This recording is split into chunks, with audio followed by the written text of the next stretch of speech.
স্বাগত আজকে বাংলাদেশে। আপনাদের সঙ্গে আছে আমি খালেদ মহিউদ্দিন। 21শে ফেব্রুয়ারি আন্তর্জাতিক মাতৃভাষা দিবস। আর কিছুক্ষণ পরেই 21শে প্রথম প্রহর, প্রভাত ফেরি থেকে প্রথম প্রহর, 21শে নানা অনুষঙ্গ নিয়ে আজকের আলোচনা প্রথম প্রহর। কথা বলতে স্টুডিওতে আছেন সমাজতান্ত্রিক ডক্টর সলিমুল্লাহ খান, আছেন সমকালীন উপসম্পাদক মোজাম্মেল হোসেন মঞ্জু। স্বাগত আপনাদের। মোজাম্মেল হোসেন মঞ্জু ভাই, আপনার কাছে প্রথমে জানতে চাই যে আমরা প্রভাত ফেরি পালন করতে দেখেছি, কিন্তু 80-র দশকে এসে সেটি আবার প্রথম প্রহরে ফুল দেওয়া এবং শ্রদ্ধা নিবেদন করা সেটি চালু হয়েছে। আপনি যদি একটু এ বিষয়ে আপনার একটু পর্যবেক্ষণ বা আপনার মতামত দিতেন যে আপনার। দেখুন, আমি যখন একেবারে স্কুলের প্রথম পর্বে ছিলাম, ভাষা আন্দোলনের মাত্র কয়েক বছর পরে, তখন থেকে তো 60-এর দশকে শুরু প্রভাত ফেরিতেই যেতাম। জি, প্রভাত ফেরিতেই যেতাম। জি। এবং অত প্রত্যুষে ঘুম থেকে ওঠা, ফুল সংগ্রহ করা, চয়ন করা। হ্যাঁ, কারণ কি, ঢাকায় ছিলাম না, মফস্বল শহরে ছিলাম। খুব ছোট ছোট আকারে ছিল তখন, অংশগ্রহণ অত বেশি ছিল না। ক্রমশ এটার অংশগ্রহণ বেড়েছে, তারপর তো আমরা মুক্তিযুদ্ধ পর্যন্ত গিয়েছি। সত্যি যদি বলেন, কখন থেকে এই রাত 12টা 1 মিনিটে পুষ্পার্ঘ্য অর্পণ এটা শুরু হলো, দিন তারিখ বলতে পারবো না। 1972 সালের প্রথম 21শে ফেব্রুয়ারি, মুক্তিযুদ্ধ পরে আমরা যখন এলাম, বিধ্বস্ত দেশ, কিন্তু উদ্দীপনা অনেক উঁচুতে, হ্যাঁ, সেই সময়।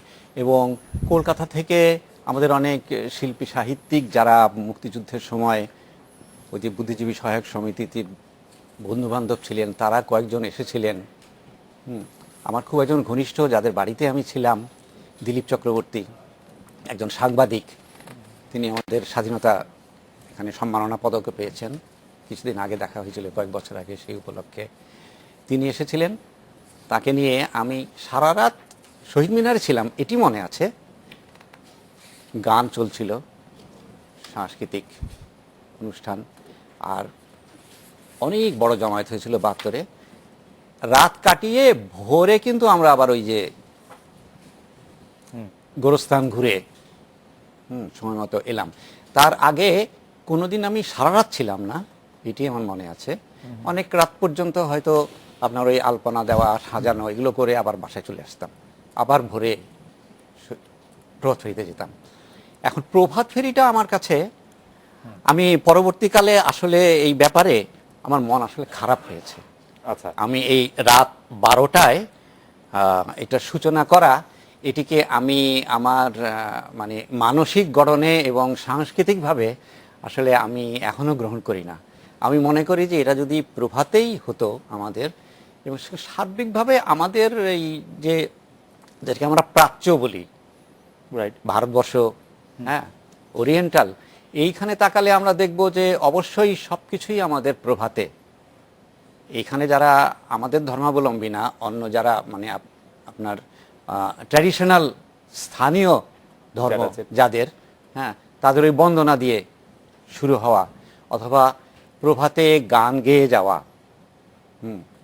বৈতালিক দল ইত্যাদি, এই সংস্কৃতিটা তো প্রভাত। এবং সূর্যোদয়ের সঙ্গে সঙ্গে দিন শুরু হয়, মানে ক্যালেন্ডার এবং রাত্রি, এই মেরিডিয়ান পদ্ধতিতে রাত 12টা করা, এটা তো একটা অঙ্কের হিসাব। সেটা আমাদের সভ্যতার জন্য হতে পারে, এই অঙ্কের হিসেবে আমরা দিনও যাপন করতে পারি। আমি ইউরোপের উত্তরাঞ্চলের কিছু দেশে এমনও ছিলাম যে সকাল 10টার সময় সূর্য ডুবে যায়। হ্যাঁ, না, সূর্য ওঠে, সূর্য ওঠেও এরকম। আবার আপনার রাত্রি থাকতে অন্ধকার, কিন্তু শহর চালু হয়ে গেছে। আচ্ছা, এই তো ঘড়ি দেখে চালানো। কিন্তু আমাদের এখানে, আর আমরা তো আপনার কর্কট ক্রান্তি আমাদের উপরে, আমাদের কিন্তু ওই রকম কোনো অসুবিধাও নাই যে এই মেরিডিয়ান ঘড়ি যদি আমরা অনুসরণ করি, তাহলে যে আমাদের ওইরকম কোনো ঋতুতে মানে রাত থাকতেই উঠতে হবে এবং কোনো ঋতুতে রাত 9টা পর্যন্ত সূর্য থাকবে, এটা তো আমাদের নাই। রাইট। আমাদের এখানে সূর্যোদয় সূর্যাস্তের সঙ্গে মিলিয়ে জীবনাচার, এটাকে আমরা কেন ভাঙলাম আমি ঠিক জানি না।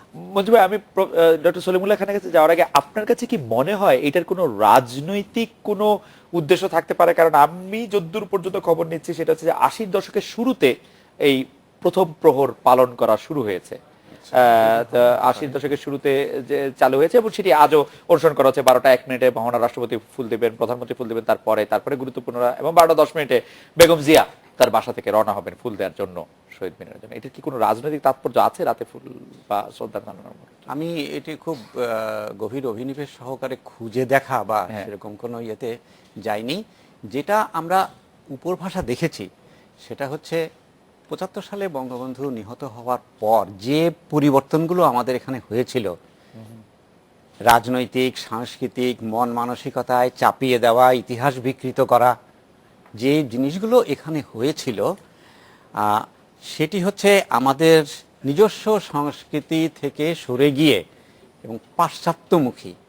ওকে, আমরা সেই সময় এরকম জানি যে খুব উঁচু এক জায়গায় বলা হয়েছিল, হ্যাঁ, যে এগুলো কি খোল তবলা, এগুলো আপনার ড্রাম বাজাতে পারেন না। এই গল্প আমি শুনেছি একজনের কাছে। হ্যাঁ, তো এইটি হয়েছিল, সেই দিক থেকে এটি হতে পারে। আমার আর কোনো রাজনৈতিক উদ্দেশ্য কি সেটি আমার মনে হয় না। মূলত আমাদের নিজস্ব সংস্কৃতি থেকে আবার অন্যভাবে সরে যাওয়া অথবা পাশ্চাত্যের অন্ধ অনুকরণ করা। আমরা একটু ডক্টর সলিমুল্লাহ খানের কাছ থেকে অবশ্যই শুনি যে এই বিষয়টি নিয়ে আপনার ভাবনাটা কি, প্রভাত ফেরি 21শে প্রথম প্রহর। নতুন ভাবনা তো কিছুই নাই। আমরা যে বলি দুপুর, দুপুর মানে কি? সংস্কৃত বাংলা যেটা আছে সেটা বলে দ্বীপ্রহর। দ্বীপ্রহর মানে তাহলে প্রহর আমরা 24 ঘন্টাকে 8 ভাগে ভাগ করে অষ্টপ্রহর বলি আমরা। সেই হিসেবে দেখলে আমাদের প্রভাতে যেটা শুরু হতে, এটাই আমাদের দিনের শুরু ছিল। এটা বেগম রোকেয়ার একটা প্রবন্ধ আছে না, সুবে সাদেক, সত্য সকাল, অর্থাৎ সকালেরও একটা সকাল আছে, মানে ভোরবেলা ওঠা। এটা আমাদের প্রাচ্য পাশ্চাত্যের ব্যাপার নয়, এটা হচ্ছে সব কৃষক সমাজে ভোরবেলা কৃষকেরা ওঠেন। ফ্রান্সেও যখন কৃষকেরা কাজ করতেন তখন তাই ছিল। তো এখন আধুনিক নগর সভ্যতায় হয়তো রাত 12টা শুরু করার যে একটা প্রথা চালু হয়েছে, সেটা আমরা কেন নিলাম? আমরা পাশ্চাত্যের ক্যালেন্ডারে তো নিয়েছি। আরো কতগুলি পরিবর্তন হয়েছে, মঞ্জু ভাই নিশ্চয়ই মনে আছে। প্রভাত ফেরিতে যাওয়ার সময় কেউ জুতা পরে যেত না, পুরো রাস্তাটাই খালি পায়ে হাঁটতো। হ্যাঁ, right. শুধু শহীদ মিনারের বেদি না, রাইট। মানে জুতো নিয়ে অনেকে যেতেন না, মানে Right. এটা ছিল জুতো কি? বাসায় তখন আমাদের যে আবেগ ছিল সেটা হচ্ছে জাতি হিসেবে আত্মপ্রতিষ্ঠার। বর্তমানে সেই সংগ্রামের ফলস্বরূপ আমরা ভালো হোক মন্দ হোক, সার্বভৌম হই বা না হই, আমরা একটা জাতীয় রাষ্ট্র পেয়েছি। আমাদের এই জাতীয় স্বাধীনতার তাৎপর্য নিয়ে আলোচনা করা যাবে, কিন্তু মনে হলো যে আমরা পেয়ে গেছি। একটা কথা আছে আমাদের দেশে, আপনি গাছে ওঠার সময় মই দিয়ে উঠলেন, ওঠার পর লাথি দিয়ে মইটা ফেলে দিলেন। আমাদের বর্তমানে, আমি আওয়ামী লীগ বিএনপি বলছি না, আমাদের যারা উচ্চ শ্রেণী, যারা সরকার এবং অন্যান্য প্রতিষ্ঠানে আছেন ব্যবসায়, তারা সকলেই মনে করেন আমাদের যে কাঙ্ক্ষিত লক্ষ্য 1971 সেখানে আমরা পৌঁছে গেছি। এখন ভাষা আন্দোলনকে আমরা নতুন মর্যাদায় বা নতুন দৃষ্টিতে দেখব। একটা তাৎপর্য দেখুন, বাংলাদেশ স্বাধীন হবার পর আমরা স্বতঃস্ফূর্তভাবে এই বেতারের নাম দিয়েছিলাম বাংলাদেশ বেতার। কেন স্বতঃস্ফূর্ত ঠিক নয়, যুদ্ধের মধ্যে নাম হচ্ছিল স্বাধীন বাংলা বেতার কেন্দ্র। এবং যেমন মানচিত্রের মধ্যে আমাদের বাংলাদেশের তৎকালীন মানচিত্রটা ছিল, আমরা পরে এটাকে রেশনালাইজ করার জন্য মানচিত্রটা তুলে দিলাম এবং বাংলাদেশ বেতার রাখলাম। ভালো, কিন্তু 1975-এর পর উনি যেটা উল্লেখ করেছেন তাই বলে এটা আবার রেডিও বাংলাদেশ করলাম কেন? মুক্তিযুদ্ধের সময় আলমগীর কবির যে ধারা বিবরণী পাঠ করতেন সেটার নাম ছিল দিস ইজ রেডিও বাংলাদেশ, ইংরেজিতে রেডিও বাংলাদেশ ছিল। এই বিষয়ে তার সাথে দ্বিমত করেছেন কামাল লোহানী, তাদের স্মৃতিকথা আমি পড়েছি। প্রশ্ন হচ্ছে, ব্যাংকগুলির নাম, ইস্টার্ন মার্কেন্টাইল ব্যাংকের নাম পূবালী ব্যাংক হলো, এইভাবে আমরা একাধিক জনতা ব্যাংক, অগ্রণী ব্যাংক, এই সমস্ত নাম পেলাম, সোনালী ব্যাংক, রূপালী ব্যাংক, সুন্দর নাম ছিল। তাতে কোনো অসুবিধা নেই, সেই সমস্ত ব্যাংক এখন বলো রুগ্ন, সেটা তাদের নামের কারণে নয়, আপনারা জানেন। এখন নতুন নতুন যত ব্যাংক হচ্ছে আমাদের, হয় দোহাইটা আন্তর্জাতিকতার অথবা অন্য কিছু, আমরা ইংরেজি নাম নিয়েছি। আমরা কোথায় না ইংরেজি করিনি। অর্থাৎ পরিবর্তনটা শুধু প্রভাত ফেরির থেকে প্রথম প্রহরের যে পরিবর্তন, তার সাথে সম্পর্কিত আরো জিনিস আছে। সবগুলো মিলিয়ে যদি আপনি দেখেন, আপনি বুদ্ধিমান লোক, আপনি নিজেই বুঝতে পারবেন এখানে রাজনৈতিক তাৎপর্য আছে কিনা। হ্যাঁ, রাজনৈতিক তাৎপর্য অক্ষরে অক্ষরে হবে না।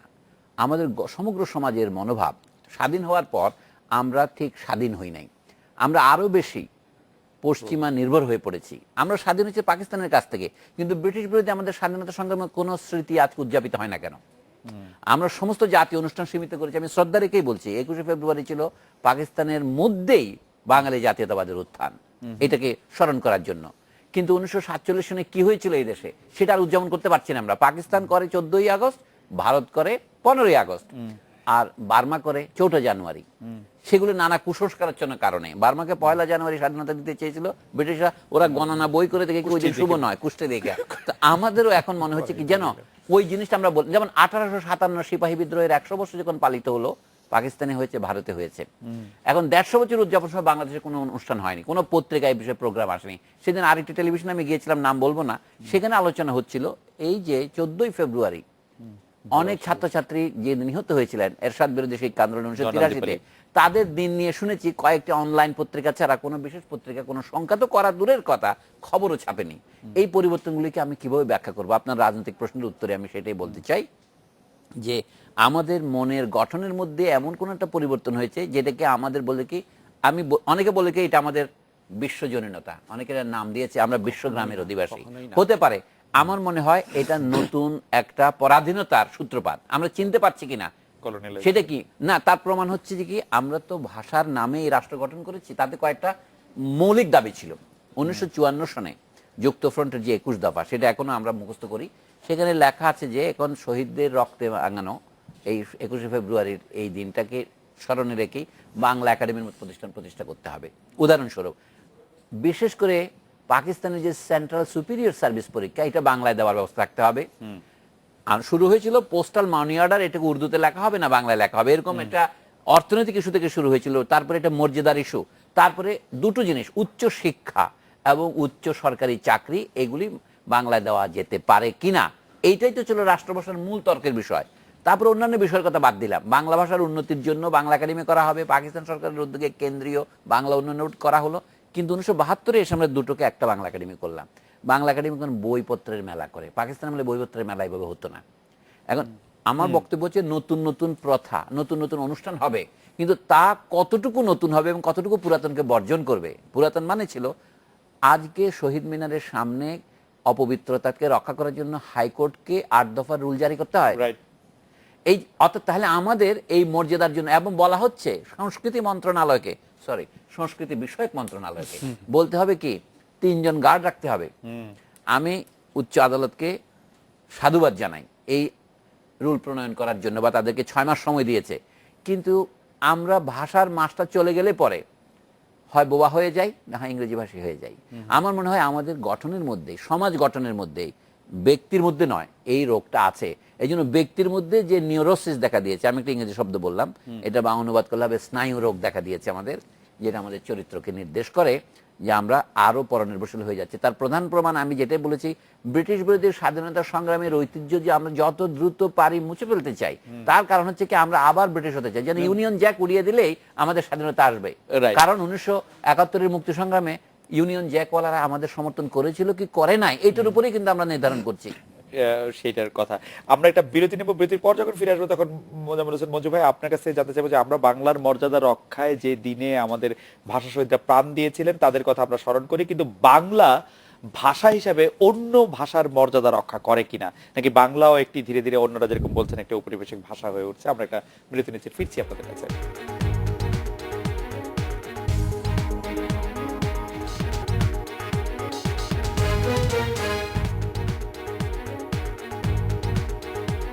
ফিরে এলাম আজকে বাংলাদেশে। মঞ্জু ভাই, বিরতির আগে জানতে চাইছিলাম যে ভাষার মর্যাদা রক্ষায় আমরা শহীদদের স্মরণ করছি, কিন্তু অন্য বাংলা ছাড়া অন্য ভাষার মর্যাদা রক্ষায় আমরা কতটা সচেতন?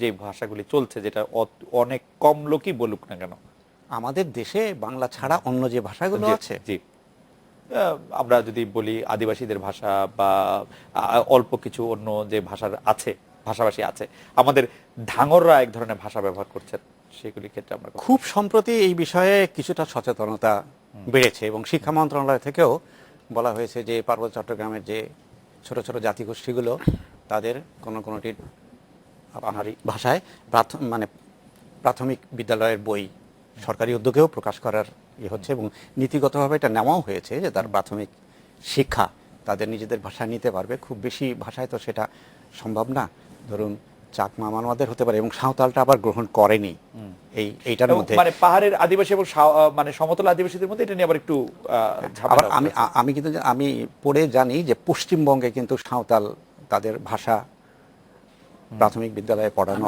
হয়। হ্যাঁ, ভারতের সংবিধানে যেগুলিকে তাদের তফসিলি ভাষা বলে, অর্থাৎ যেগুলি রাষ্ট্রভাষার মর্যাদা সম্পন্ন, আগে ছিল 14টি সেই 1950 সনে, এখন সেখানে হচ্ছে 22টি। সবিনয় যোগ করছে সাঁওতালি ভাষাও একটি ভারতের রাষ্ট্রভাষা হিসেবে স্বীকৃত হয়েছে, শুধু পশ্চিমবঙ্গে না। আচ্ছা। কাজে এটা যে এখানে করা সম্ভব ছিল না তা না।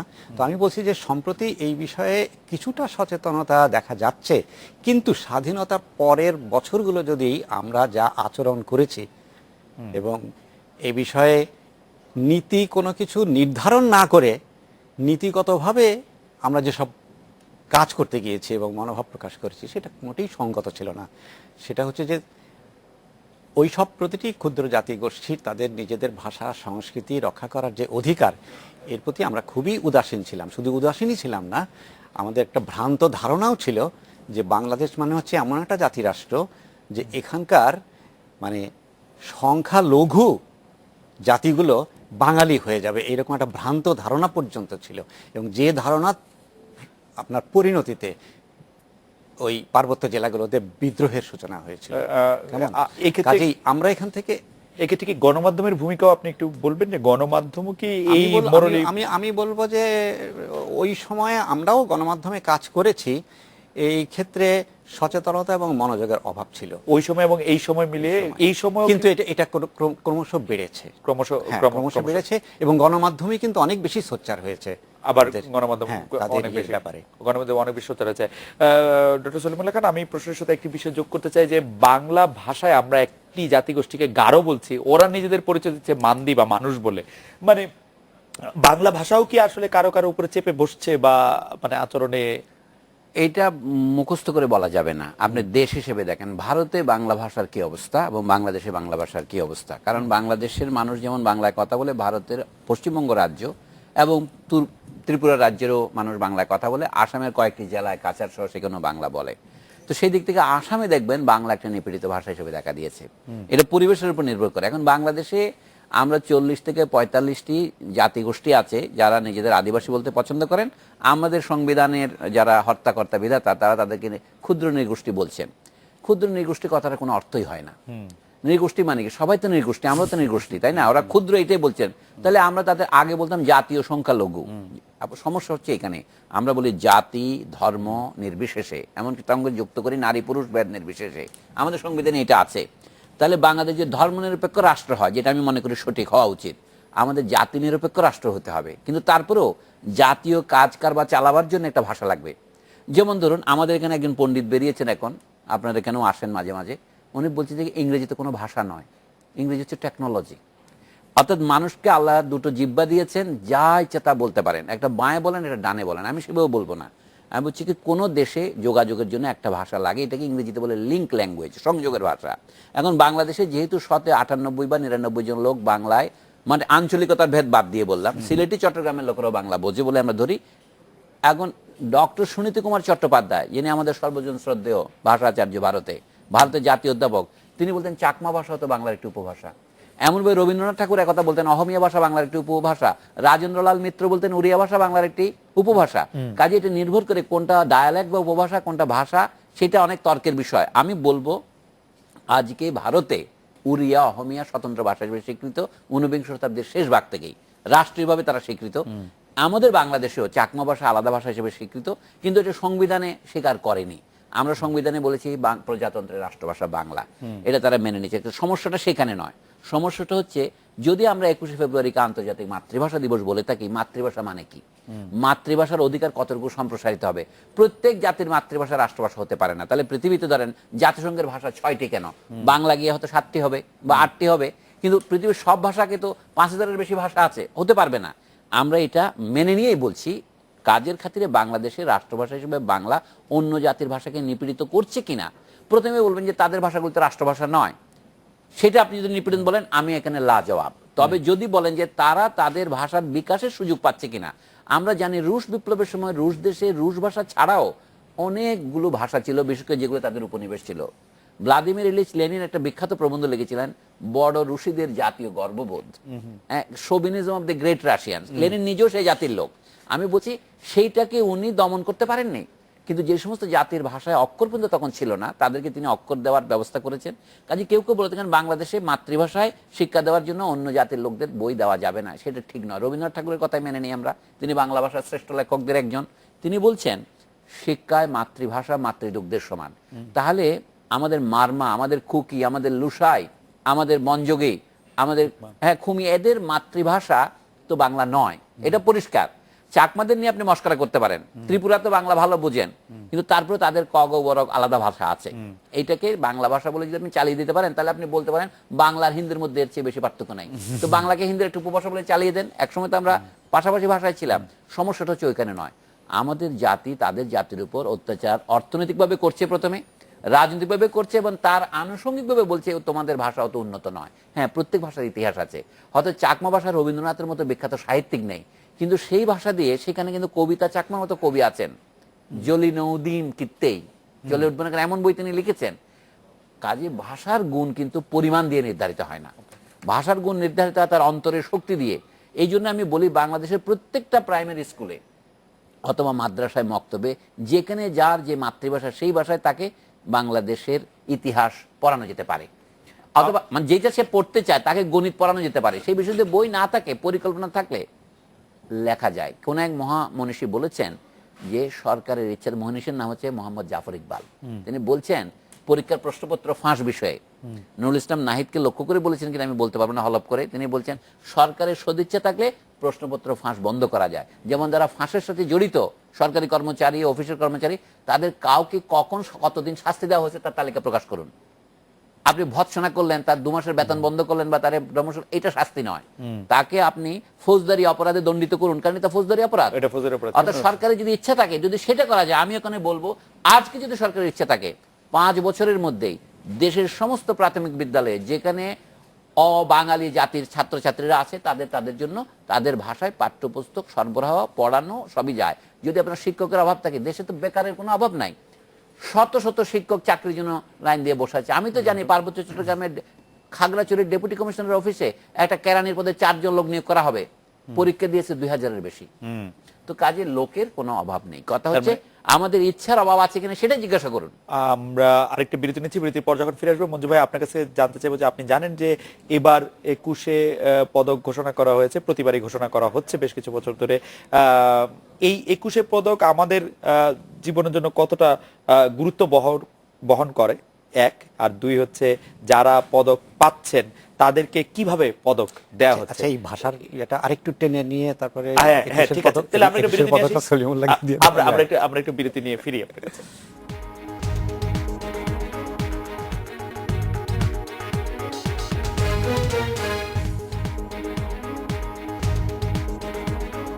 আজকে বাংলাদেশের মঞ্জু ভাই 21-এ পদক নিয়ে জানতে চাইছিলাম, আপনি বলছিলেন যে ভাষাটা নিয়ে আপনার একটু বলার আছে। একটু কথা বলতে চাই যে আমরা কিন্তু বাংলা ছাড়া বাংলাদেশের অন্যান্য ভাষা সম্পর্কে চাকমা ইত্যাদি যা বললাম তা কিন্তু প্রাথমিকের উপরে উঠলো না। অর্থাৎ এটা ঠিক যে মাতৃভাষার অধিকার এটা রক্ষা করতে হবে এবং মাতৃভাষার শিক্ষাটা অবশ্যই শুরু করতে হবে যে ভাষার পক্ষে সম্ভব। তাতে আমি তো রবীন্দ্রনাথের ওই আদর্শ মানি যে শিক্ষা সর্বোচ্চ স্তর পর্যন্ত মাতৃভাষায় শিক্ষা এবং বাংলায় আমরা দিতে পারবো। তারপরে কোনো একটা আন্তর্জাতিক ভাষা আমাদের শিখতে হবে, সেটা উনি বিশ্বভারতীতে করেছেন, শান্তিনিকেতনে করেছিলেন, সেখানে ফরাসি শিক্ষক এনে রেখেছেন, ইংরেজি শিশুদের ইংরেজি শেখানোর জন্য নিজে বই লিখেছেন। কাজে ওটার গুরুত্ব কম না, কিন্তু মাতৃভাষার যে গুরুত্ব সেখানে এখন সেটা প্রাথমিক পর্যন্ত। কিন্তু আমাদের এই জাতিগোষ্ঠীগুলোর মানুষেরও তো শিক্ষা গ্রহণ করতে হলে পরবর্তী সময় বাংলাই গ্রহণ করতে হবে অথবা ইংরেজি। এইখানে আমি যে কথাটা বলতে চাই সেটা হচ্ছে যে প্রভাত ফেরির প্রশ্নে যে আমার শুধু মন খারাপ তা না, আমি এতটা ভীত এবং আতঙ্কিত, গত 16 তারিখে আমার পত্রিকায় আমি একটা উপসম্পাদকীয় লিখেছি যেখানে শুরু করেছি যে এই প্রশ্নটি উচ্চারণ করতে আমার বুক কাঁপে, কিন্তু কয়েক বছর ধরে আমার মাথায় এটি ঘাই মারছে। আমি এখন সাহস করে প্রশ্নটা উচ্চারণ করছি, সেটা হচ্ছে ভাষা আন্দোলন কি তাৎপর্য হারাচ্ছে? কেন? কোথায় বাংলা? রাষ্ট্রভাষা, প্রশাসনিক, শিক্ষার মাধ্যম, আদালতের ভাষা, বাণিজ্যের ভাষা, কোনো জায়গায় বাংলা আমরা নাই। আমরা পেছন দিকে হাঁটছি। প্রাত্যহিক জীবনেও গত কয়েক বছর আমি যে কয়টা বিয়ের কার্ড পেয়েছি, বাঙালি বর, বাঙালি কন্যে, বাঙালি দাওয়াতি, অতিথি বাঙালি, কেমন ওপরে আরবিতে লেখা বিসমিল্লাহির রহমানির রহিম, এটা বাংলাতেও লেখা যায়, আমরা তো বাংলায় সূরা পড়েই মুখস্থ করি, ধর্মীয় বিষয় থাকবে, তারপরে ইংরেজিতে আমন্ত্রণ পত্র। আমরা প্রাত্যহিক জীবনেও বাংলা। কাজেই আমার কাছে মনে হয়েছে যে এটা কি বাংলা ভাষা বাদ দিয়ে ভাষা আন্দোলনের মাহাত্ম্য বর্ণনা করা কি সম্ভব? আর বৈজ্ঞানিকভাবে কিন্তু আপনার যখন ওই যে জ্ঞানার্জনের সঙ্গে মাতৃভাষার একটা গভীর সম্পর্ক আছে, অবশ্যই কাজেই শিক্ষার মাধ্যম বাংলা হতেই হবে। অবশ্যই। আমি ডক্টর আপনি সলিম যেটা বলছিলেন 21-এর জি জি 21-এ পদক নেয়া, আমি শুধু একটি বিষয় মঞ্জুর একটু থামাতে চাই। আমাদের একজন দর্শক একটি মন্তব্য করেছেন, অনেক দর্শকের অনেক মন্তব্যের ভিড়ে একটি মন্তব্য আমার চোখে পড়লো। মামুন ওনার নাম, উনি বলছেন টিভি দেখলেই বোঝা যায় আগামী 20 বছর পর এটা হিন্দুস্তান হবে। এই আশঙ্কা কেন মানে দর্শকের মাথায় এলো? টিভি দেখলে মানে আপনি ভাষার কথা বলছিলেন যে বাংলা কোথাও নেই, উনার কেন এরকম মনে হচ্ছে যে দেশে হিন্দুস্তান হবে? সেই ব্যাপারে একটু আপনি কি কোনো শুনেন, ওই যে যখন ভিসিআরে আমরা সিনেমা দেখতে সহজলভ্য হয়ে গেল, বোম্বের সিনেমাগুলো খুব জনপ্রিয়, হ্যাঁ, তখন ওই যে আমজাদ হোসেনের একটা নাটকে দেখা গেছিল একজন চরিত্র সে খালি হিন্দিতে কথা বলে, একটা খুব সাধারণ মধ্যবিত্ত পরিবারেও। এটি হচ্ছে এই যে জনপ্রিয় বিনোদন সংস্কৃতির প্রভাব, এই প্রভাবটা অনেক ব্যাপ্ত হচ্ছে, এতে কোনো সন্দেহ নাই। আচ্ছা, এই প্রসঙ্গে 21-এ পদকে আসার আগে কি ডক্টর সলিমুল্লাহ খান এই প্রসঙ্গে কোনো কিছু বলবেন, যে এই প্রসঙ্গের অবতারণা মঞ্জু ভাই করলেন যে হ্যাঁ, ভাষা হারিয়ে আপনি যাচ্ছে? নিশ্চয়ই বহুবার ভারতে গিয়েছেন। ভারতে গেলে, উত্তর ভারতে গেলে দেখা যায় যে সেখানে হিন্দির আধিপত্য ছড়িয়ে পড়েছে, এবং পশ্চিমবঙ্গের প্রধান শহর কলকাতাতেও এখন হিন্দিতে কথাবার্তা বাংলার চেয়ে বেশি বলে। সেইখান থেকে ন্যায্যত কারণ আছে, যে কারণে হিন্দিকে যে ভারতের অফিসিয়াল ল্যাঙ্গুয়েজ বা জাতীয় ভাষা করেছে, ওটাই তারা রাষ্ট্রভাষা বলে, আমরা যেটাকে জাতীয় ভাষা বলি। তো সেইটা ভারতের সর্বত্র ভীতি সঞ্চার করেছে। এই জন্য দুটো উদাহরণ দেই। পূর্বাঞ্চলীয় যে রাজ্য আমাদের 7 সিস্টার্স বলি, নাগাল্যান্ড, তারা তাদের প্রাদেশিক ভাষা হিসেবে নাগা ভাষা না নিয়ে ইংরেজি নিয়েছে হিন্দির বিরুদ্ধে লড়বার জন্য। এবং দক্ষিণ ভারতে যে আন্দোলন হলো, অনেক রক্ত দিয়েছে মাদ্রাজের 1965 সনে আপনার তামিলনাড়ুতে, যখন হিন্দিকে ভারত একমাত্র রাষ্ট্রভাষা করার মেয়াদটা শুরু হবে, তখন সেখানে 50-60 জন ছাত্র এবং যুবক প্রাণ দিয়েছে, বলে না ইংরেজি রাখতে হবে। বিশাল করে, এটা ইংরেজি প্রীতি নয়, এটা হিন্দি ভীতি। বাংলাদেশে হচ্ছে কি, আমরা যে উর্দুর বিরুদ্ধে যে লড়াইটা করেছিলাম, সেটা ইংরেজি বিরুদ্ধে করার আমরা প্রয়োজন বোধ করছি না। কিন্তু উর্দু এবং হিন্দি তো একই ভাষা। ভারতে যে রাজত্ব হিন্দি শুরু করেছে, পাকিস্তানে উর্দু সেটাই শুরু করেছিল। এখন ভারত পাকিস্তানের নতুন সংবিধান যেটা 73 সনের পরে হচ্ছে, সেখানে পাকিস্তানের রাষ্ট্রভাষা হিসেবে অন্তত 8টি ভাষা স্বীকৃতি পেয়েছে, কিন্তু সেখানেও ইংরেজিই চলে। বাংলাদেশেও দেখা যাচ্ছে একটি মাত্র ভাষা বাংলা ভাষা আমাদের রাষ্ট্রভাষা, কিন্তু অনেক লোককে এই কুযুক্তি দিতে দেখা যায় যে আফটার অল আমাদের সংবিধানের একটা ভাষান্ত ইংরেজিতে আছে। সংশোধনের ক্ষেত্রে কোন ভাষা প্রাধান্য পাবে, সেক্ষেত্রে ইংরেজি প্রাধান্য পাবে, কিন্তু মূল সংবিধানের দুইটা ভাষার মধ্যে ইন্টারপ্রিটেশনের বিরোধ দেখা দিলে বাংলা প্রাধান্য পাবে। এই কথাগুলো জিয়াউর রহমানের সময় একটু বদলানো হয়েছিল। সংসদ সামরিক আইনের ফরমানগুলোর ক্ষেত্রে ইংরেজি ভাষায় প্রাধান্য পাবে, এই কথা ছিল। এই ক্ষেত্রে আপনি জানেন ভীতিটা কোথায়? বর্তমানে এটা তো ঠিক যে বাংলাদেশের আকাশ সংস্কৃতিতে ভারতীয় চ্যানেলের প্রাধান্য তো আছেই। বাংলাদেশকে বাইরের থেকে দেখলে মনে হচ্ছে কি ভারতের আশ্রিত রাজ্য, এটা মনে হওয়াটা আমি কোনো ভুল মনে করি না। কারণ ধরেন সিকিম একসময় ভারতের আশ্রিত রাজ্য ছিল, প্রোটেক্টরেট ছিল, 1948 সনের কথা ধরেন, সেটা ধীরে ধীরে কিভাবে ভারতের অঙ্গরাজ্যে পরিণত হলো। অন্যদের কথা বলবো না, অত্যন্ত লিবারাল সত্যজিৎ রায় এটা পছন্দ করেননি। আমি উদাহরণ দিয়ে বলছি, ভুটানের সাথে ভারতের প্রকৃত সম্পর্ক কি? ভুটান কেন বাংলাদেশকে প্রথম স্বীকৃতি দিয়েছিল? এটা করলে যে এটা হলো ভার্চুয়াল প্রোটেক্টরেট। বাংলাদেশ তো প্রোটেক্টরেট হতে পারে না, এটা স্বাধীনতা সংগ্রামের মধ্যে দিয়ে লড়াই করে রাষ্ট্র। বাংলাদেশ ঠিক যেই পরিমাণ আত্মপ্রত্যয় নিয়ে পাকিস্তানের বিরুদ্ধে লড়েছে, এইটা ভারত জানে। এই জন্য ভারত 3 মাসের মধ্যে সৈন্য প্রত্যাহার করে নিয়ে গেছে। অন্তত ইন্দিরা গান্ধীর মতো ইন্টেলিজেন্ট মহিলা এটা জানতেন। তো এখন ভারত যেভাবে আসতেছে, আমি বলছি একটা কথা রাখবেন, বর্ণবাদ প্রথমে সরাসরি থাকে, বলতে কি কালোদের কোনো সংস্কৃতি নাই, পরে বলে হ্যাঁ তাদের একটা সংস্কৃতি আছে বটে, ওই যে সিয়েরা লিওন আপনি যে দেখাচ্ছিলেন যে সেটা একটু নিম্নমানের সংস্কৃতি। এইভাবে বর্ণবাদ আস্তে আস্তে বিকশিত হয়। আমি তো ভারত বাংলাদেশ সম্পর্কের মধ্যে একটা এরকম বিকাশ লক্ষ্য করা যাচ্ছে। বাংলাদেশকে আউটরাইট সে জয় করবে না, কিন্তু তার সংস্কৃতির মধ্য দিয়ে যদি আপনি বাংলাদেশকে আপনার তাঁবে আনতে পারেন, তাহলে আপনি বাংলাদেশকে তার একটা প্রোটেক্টর রাজ্য হিসেবে দেখাতে পারেন। এইটা হচ্ছে ভদ্রলোকের আশঙ্কা। একটু আরেকটু সংক্ষেপে কি আপনি ওই প্রসঙ্গে একটু বললেন? মঞ্জুর যেটা বলছেন যে দাপ্তরিক ব্যবহারিক বা প্রাত্যহিক কাজে আমরা বাংলার ব্যবহারটাকে কম করছি কেন? বাংলা কি একটু আনস্মার্ট আমরা যদি সে বলি?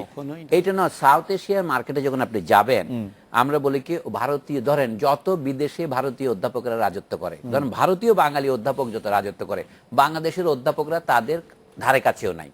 বাংলায় বই লিখতে পারে। এই যে সেদিন আলোচনা হলো, বাংলাদেশের উৎকৃষ্ট মানের অনুবাদ করার মতো যথেষ্ট অধ্যাপক বা শিক্ষক নেই।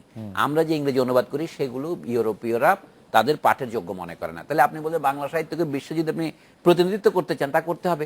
ইংরেজি একটা দক্ষিণেশীয় ইংরেজি তৈরি হয়েছে, অমিতাভ ঘোষ কথায় কথায়, উপমন্যু চট্টোপাধ্যায়, সালমানের কথা নাইবা বললাম, অথবা এই যে আমাদের বিখ্যাত অরুন্ধতী। শোভা তো খারাপ বই লেখেন, কিন্তু ভালো বই লেখেন। অরুন্ধতী রাতে ভালো বই, তার এক নতুন উপন্যাস বেরোচ্ছে। এই যে একটা বাজার তৈরি হয়েছে, এইখানে দেখা যাচ্ছে বই ভারতের অন্তত 5 কোটি লোক এই বইগুলি পড়তে পারে। আমরা বাংলাদেশ সেখানে প্রতিযোগিতায় পিছিয়ে আছি, এই জন্য অনেকের মনে হীনমন্যতা জাগছে, কিন্তু এটা তো দরকারই নাই। বাংলাদেশে যদি আপনি বাংলা সাহিত্য ভালো লিখতে পারেন, সেইটা অনুবাদ করার জন্য লোকের অভাব হবে না। একটা কথা আছে, ভাত ছিটালে কাকের অভাব হয় না, অনুবাদকের অভাব হবে না। যাই হোক, এই ক্ষেত্রে আমি যে হিন্দির আধিপত্যের ব্যাপারটা পশ্চিমবঙ্গে এবং সারা ভারতে যে পরিমাণ বাস্তব, বাংলাদেশে সেই ভীতি, সেই উৎপল এখানে এসে পড়তে পারে। আচ্ছা, এবং সেটা পড়ছে, এবং তার জন্য এটা কোনো অলিক জিনিস নয়, এটা আমাদের বাজারে বোঝাচ্ছে। কারণ আপনি তখন দেখেন সুলতান সুলেমান নিয়ে তো আমরা আপত্তি করি, কিন্তু হিন্দি সিরিয়াল নিয়ে আমরা অত আপত্তি করি না।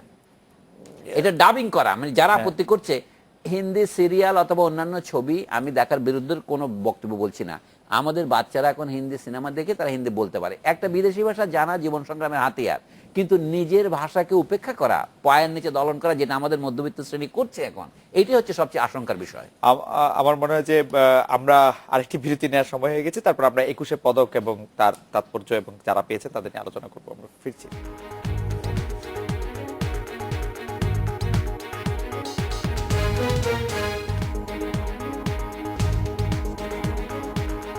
ফিরে এলাম আজকে বাংলাদেশে।